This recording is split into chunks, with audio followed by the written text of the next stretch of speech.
اهلا اهلا يا حلوين، لسه صاحيه من النوم. طبعا باين على صوتي وعلى شكلي. الساعه دلوقتي 8 وانا نايمه امبارح الساعه 4 او 4 ونص. حاسه لسه ان انا نايمه، فعملت كوبايه قهوه كده ظبط الظبط عشان يعني ايه تدخل تنعنش الجمجمه كده ففوق، عشان ورايا معركه طويله جدا عايزه اخلصها النهارده. بقى يا حلوين كالعاده الفيديو هيكون حماسي جدا، جهزوا نفسكم كده واستعدوا عشان تاخدوا طاقه ايجابيه من الفيديو ده وتقوموا تتنشطوا وتتحمسوا كده وتعملوا الحاجات اللي وراكم. ولو في افكار مناسبه ليكم في الفيديو ده تقدروا ان انتوا تطبقوها. عايزه منكم لايك جامد للفيديو ده يا حلوين، واللي بيتفرج عليه لاول مره ومش عامل اشتراك ما ينساش يعمل اشتراك ويفعل زرار الجرس عشان يوصلكوا اشعار بالفيديوهات الجديده. انا هقعد اشرب القهوه وانطلق على طول على المطبخ، فيلا بينا. اول حاجه هعملها يا حلوين، عندي شويه حمص كده اللي هو بتاع الضحى، فانا هنقيه علشان اغسله واسيبه يتنقع شويه كده عشان خلال اليوم ابدا ان انا اسلقه.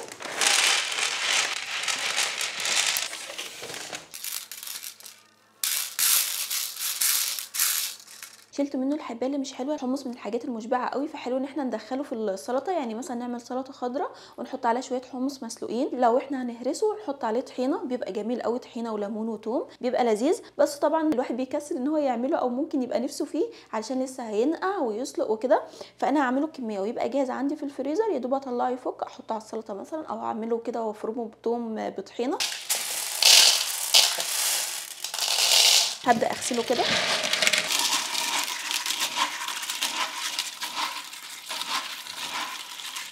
هسيبه كده منقوع في الميه على ما اخلص الحاجات اللي ورايا يبقى جاهز كده للسلق. جبت 4 كيلو قلقاس بغسله الاول يا حلوين. جبت كده الليفه اللي هي السيليكون دي بتاعه الفاكهه والخضار.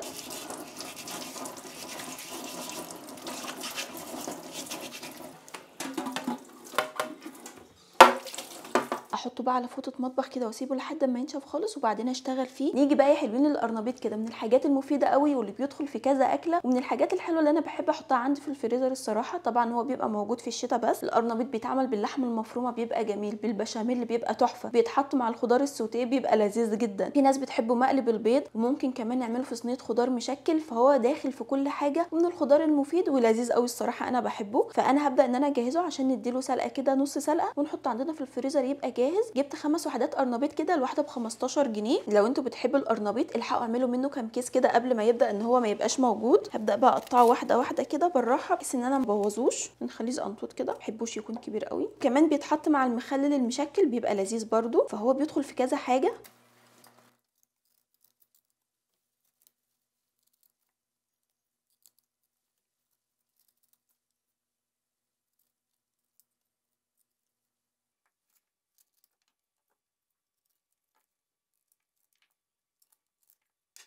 كل ما اعمل حاجه كنت اجي ارتاح شويه، وانا برتاح بقى اقعد افرط في البسله. الحمد لله خلصتها كلها، طلع منها كميه حلوه لان البسله كانت مصحصحه كده ومليانه الصراحه. بس اعمل بقى الجزر بتاعها، فانا فصلت خالص فقلت اقعد ارتاح شويه. وطبعا بقى مش هقعد ساكته لان ورايا شغل كتير، فاعمل ايه؟ اقطع الجزر كده وانا قاعده واشغل كمان التلفزيون يسليني شويه. فهنا بقى كده جبت الصينيه عشان اقشر عليها، اقشر الجزر بقى كده على حسب ما البسله تحتاج.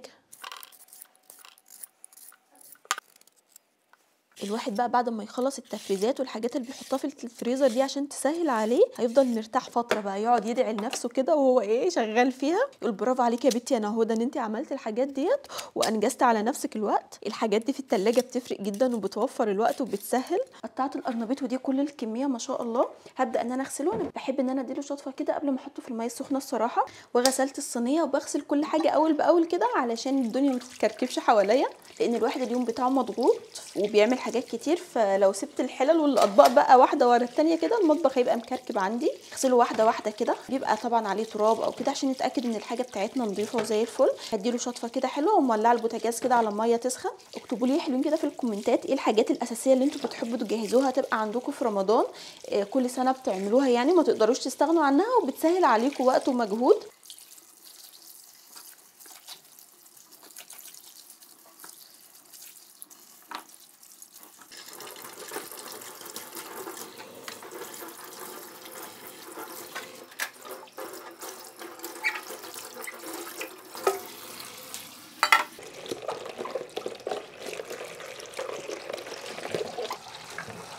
نغسلها كده كأننا بنغسل رز على ايدينا.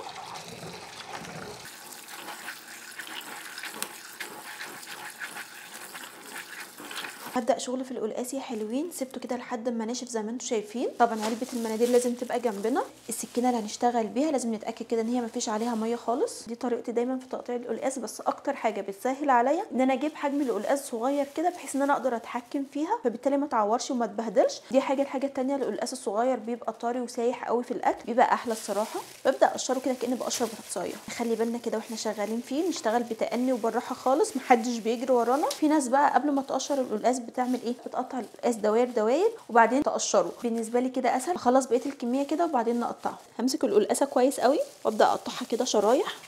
ما بين كل قطعه والتانيه شايفين الماده البيضه ديت؟ بمنديل كده او بفوطه المطبخ النظيفه نمسحها كده على طول. كتير منكم نصحني ان انا اجرب القلقاس بس بالصلصه، ففي اجماع على الطريقه ديت، فان شاء الله هعملها معاكم قريب واجربها بصراحه، لان عندي فضول ان انا اجرب القلقاس بالصلصه. احط كام شريحه فوق بعض كده وابدا ان انا اقطعها شرايح اصغر. احاول على قد ما اقدر ان القلقاس المكعبات بتاعته ما تبقاش كبيره قوي. بعدين بقى نقطعها مكعبات صغيره كده.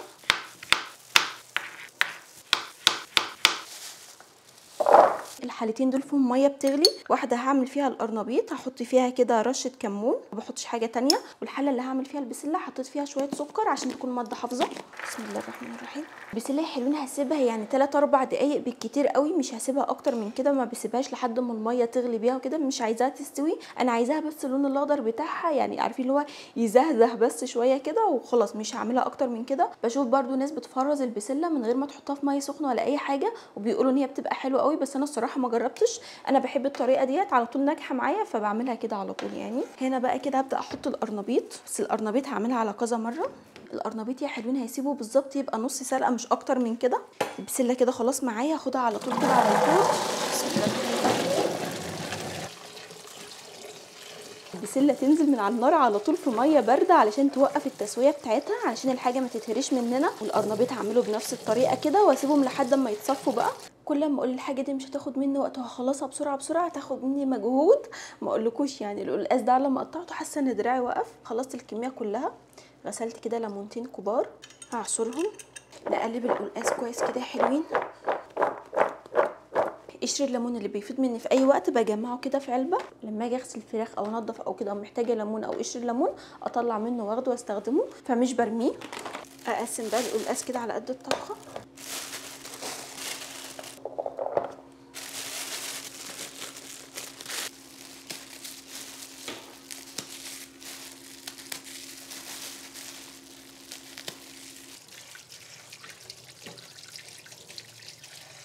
سبت الحمص كده يا حلوين منقوع فتره طويله لحد ما احس ان هو بقى طري. هحط عليه كده كام ورقه لورا وشويه كمون. هسيبه لحد ما يتسلق كويس قوي وبعدين اسيبه يتصفى وبعدين اقسمه في الاكياس. وبكده نكون خلصنا من الحمص. نسيبه مع نفسه بقى ويلا بينا على اللي بعد كده. واخيرا الحمد لله خلصت البسله والقرنبيط. ما شاء الله عمل معايا كميه حلوه قوي. سبتهم طبعا لحد ما اتصفوا خالص وما بقاش فيهم ولا نقطه ميه، وقسمتهم كده في الاكياس على قد الاكله. وهنا الحمص اتسلق وسبته لحد ما اتصفى وحطيته في العلبه ديت. ابقى اطلعها كده اخد اللي انا محتاجاه وارجعها تاني الفريزر. وبس كده يا حلوين ارجع الحاجه ديت. النهارده تاني يوم يا حلوين. امبارح الصراحه ما قدرتش اكمل بقيه الشغل، والتوم ده عايز له ليله طويله لوحده لان هياخد وقت ومجهود على ما اخلصه علشان الكميه كبيره. بس نتعب يومين 3 كده ونرتاح طول السنه فمش مشكله. ولكن التوم ده من الحاجات الحلوه قوي اللي يبقى جاهز عندنا في الفريزر، سهل علينا الصراحه. بدل ما نقعد نقشر في التوم ونفصص فيه ونعمل، لا هو لما بيكون كده في الفريزر بيبقى حلو قوي. ناخد على قد الطبخه بيسهل علينا. انا جبت كده الاطباق بتاعتي جنبي، جبت الجلافز هنحتاجه برده والسكينه والمقص. هنبدا مرحله مرحله كده. قهوه كده عشان افوق واركز للتوم ده. انا هقعد اقصقص فيه كده، اقصقص التوم كده واخد منه الراس بتاعته. ان التوم في السوق كتير الفتره ديت، التوم لسه جديد، فالحقوا خزنوا منه شويه بجد هيسهل عليكم كتير قوي. كيلو انا جايبه الكيلو ب6.5. معرفش بقى هيكون رخص لما الفيديو ده ينزل لكم ولا لا، بس كان فيه ب5 جنيه وفيه ب6.5. ده ب6.5. اللي ب5 جنيه اللي هي الراس الصغيره خالص، كله راس صغيره. هيبقى عمايله صعب عليكم شويه، ولكن لو هتفرزوا كميه هاتوا اللي هو الراس الكبيره اللي زي دي.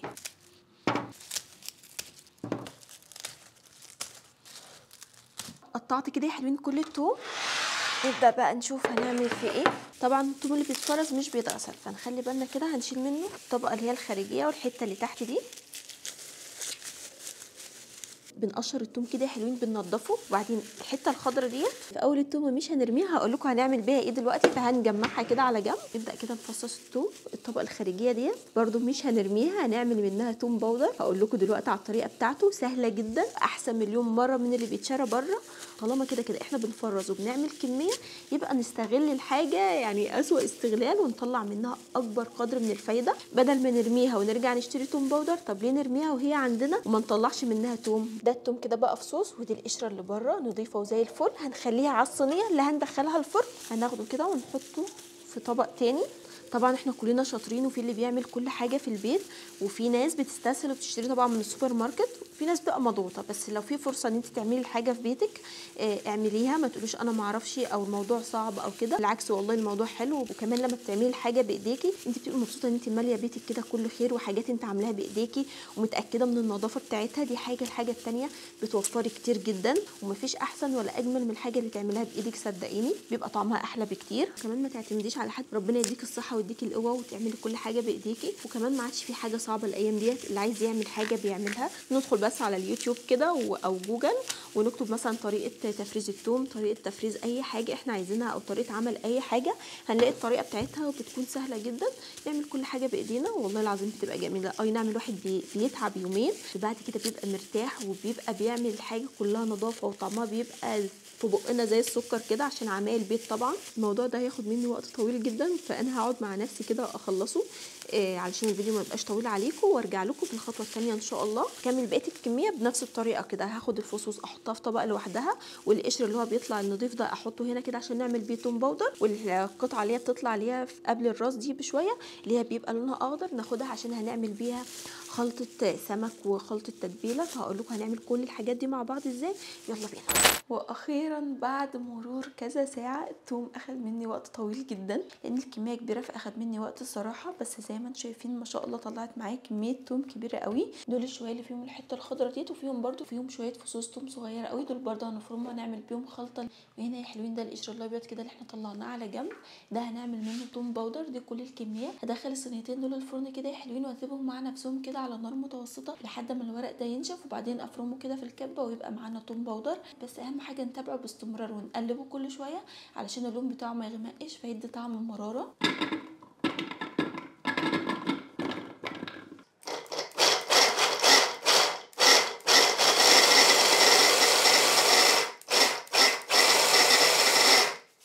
مع كل فرمه كده هزود عليها حوالي ربع معلقه من الملح، مش هضيف اكتر من كده. لو انتوا حابين تضيفوا معلقه زيت براحتكم، انا مش هضيف غير الملح بس. الملح بيساعد ان التوم ما يبقاش متماسك قوي، ولما تطلعوه من الفريزر يبقى سهل كده ان انتوا تاخدوا بالشوكه او بالمعلقه. الفرمه دي بالنسبه لي كويس قوي، مش حابه ان هو يكون ناعم زياده عن اللزوم، يبقى ميه كده عشان لما اجي احمره يتحمر معايا.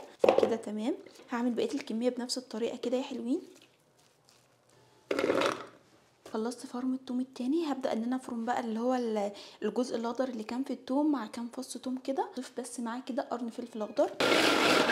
الخلطه دي هتبقى حلوه معايا للسمك. بحب احط الثوم كده حلوين في علب مش في اكياس، بقسمه كده في العلب. واهم حاجه ان انا اطلع اخد بالمعلقه على طول وهو لسه متجمد، وارجعه على الفريزر ما اسيبوش بره يفك خالص، عشان الثوم يفضل معانا محتفظ بالجوده بتاعته وما يبوظش مننا. بيبقى زي الفل وجميل قوي، يقعد معاكم كده من السنه لسنه لحد ما الثوم الجديد يطلع. وما تشغلوش بالكم بقى بتقشير الثوم او الثوم بيبقى فاضي. وحاجه كده بتسهل علينا، انتم ممكن تجيبوا ربع الكميه اللي انا عملتها او نص الكميه اللي انا عملتها وتعملوا على حسب استهلاككم. بصراحه الكميه جت معايا كبيره فمش مشكله، مش هيخسر، يبقى عندي في الفريزر هيبقى زي الفل.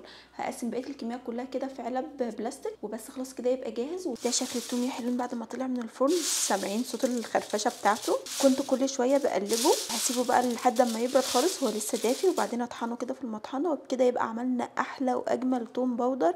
عايزه اقول لكم ان الريحه طالعه حلوه قوي، وطبعا احلى من اللي بيتشرى مليون مره. لو كده كده هنفرز توم نعمله كده بنفس الطريقه، هيعمل معانا كميه. بس كده خلاص نكون خلصنا التوم البودر. تحسوا ان هو شبه الورد في نفسه كده، شكله حلو قوي.